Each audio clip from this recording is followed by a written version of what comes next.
қыз бен мысық ертегісі. Баяғыда мақта қыз бен мысық дос болыпты.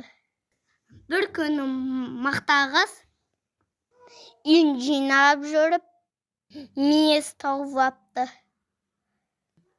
Сөйтіп мұшықты шақырыпты. Мұшық кел деп 3 рет айқайлапты. Мысық келмепті. Мақта қыз сонда келмесең келме деп мүйізді жеп қойыпты. Жеп болған соң мысық келіп, неге мен шақырыпдың? Дейді мысық. Мақта қыз айтпапты. Содан соң мысық ашуланып, сүтін төгіп тастапты. Сонда мақта қыз құйрығын кесіп алып тастапты.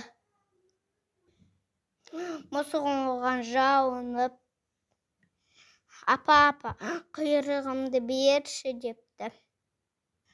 Онда маған сүтінді әпкеліп бер депті мақта қыз. Мысық сиырға барыпты. Сиыр маған сүт берші депті.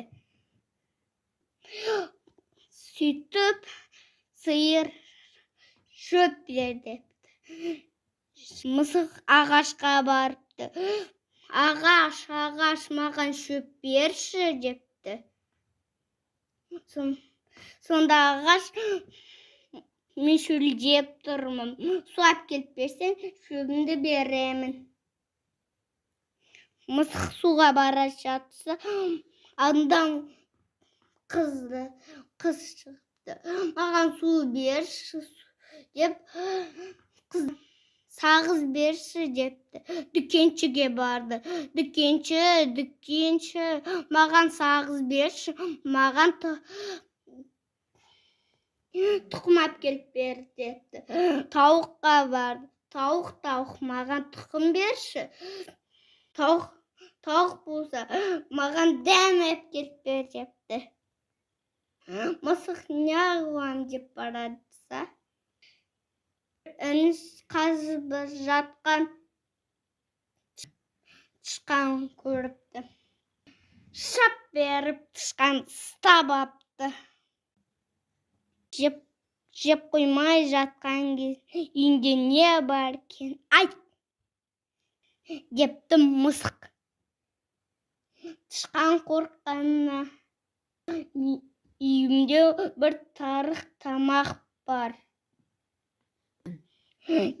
дейді тышқан. Мысық сонда жем бер депті. Тышқан үйіне барып, бір уыс жем әпкеліп беріпті. Мысық жемді апарып тауыққа береді. Тауық жұмыртқасын береді. Жұмыртқаны алып дүкеншіге беріпті. Дүкенші сағыз беріпті. Қыздар су беріпті. Апарып ағашқа апарыпты. Ағаш оған жапырағын берді. Жапырақты сиырға апарып берді. Сиыр оған сүт берді. Сүтті мақта қызға берді. Мақта қыз оған құйрығын берді. Сөйтіп тышқан мысық құйрығын алыпты.